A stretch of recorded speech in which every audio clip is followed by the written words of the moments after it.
Hay do'stlar, yaxshimisizlar? Bugun sizlarga tanishtiradiganim sushi. Oldi bilan tuvandagi xurishlarni tayyor qilib olamiz. Tuxumga azroq tuz silib, chilib olgandan keyin qozonga silib, takshi yetib pishirilib, uzunchoq kesib olamiz. Undan keyin tarxamay kalago'sh qiyisini ekrandagidek kesib olsangiz bo'ldi. Undan keyin pishgan guruchga kunja sepib olamiz. Qizil dengiz yusunning to'piga guruchni takshi yetimiz.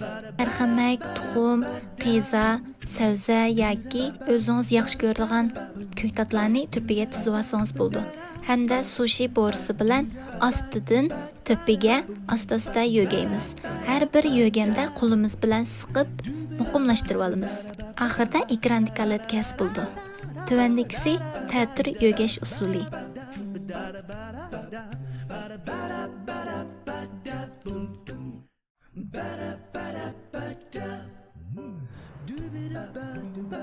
To'g'irganda pichoqni yo'ldab to'g'irsangiz, oson to'g'ray olasiz.